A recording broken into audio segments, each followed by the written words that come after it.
Oy, good morning no. Good morning po sa inyo lahat. Shoutout po sa mga kababayan po natin dito sa may Malabon. So today is update tayo ng oras. Ang oras po natin ay medyo late na no, 9:30 ng umaga. So yun no. So update naman tayo ng araw. Ang araw po ay araw po ng Huwebes. So today is Thursday at shoutout po sa inyo ng bonggang-bongga sa mga kababayan po natin dito. Anyways, kanina yung in-upload po natin kaninang umaga po yun guys sa may loob ng Fishport. So kasi kadalasan nagtatanong sa atin kung meron daw po bang tingi sa loob ng Malabon. Meron po tayo. Pero payo ko lang po no, kung bibili po kayo sa loob ng Fishport, sana po is makiusap kung pang-ulam-ulam din lang 2 kilo pataas pwede po tayo makabili. So yun, 2 kilo kasi may nagtanong kanina yung tungkol sa belly. Actually yung belly meron po no, kaya lang is dito sa may tumpukan sa labas meron din. Dito sa mga nagtutumpok dito meron din. Dito sa bandang kaliwa sa umaga kaya lang may nag-clearing yata kayo na umaga po eh. At saka po doon po guys sa may loob po ng Fishport, kumare 3 kilo no, kasi alanganin po yung ano natin yung belly kasi actually ano per kilo per box po talaga po yun eh binebenta nila, pero may nagtitingin naman. Basta't mataas lang po yung kilo, wag na mapis ang kilo. Yun. So sa mga nagtatanong no, kadalasan yun ang ano natin, kung pwede daw ba ang tingi sa loob ng Fishport ng Malabon. Pwede po, kaya lang mas maganda kung 2 kilo o 3 kilo pataas. Actually dapat mga 3 kilo nga eh. Pero pwede nyo naman sabihin na pang ulam nyo lang din naman.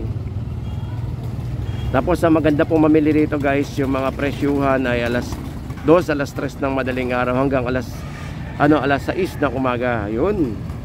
So good morning po no. Good morning po sa inyo lahat. Nakita po natin kanina yung mga hipon na daanan po natin ay may 280, may 300 at saka po yung mga ano natin, yung mga tumpukan siyempre na hindi nawawala.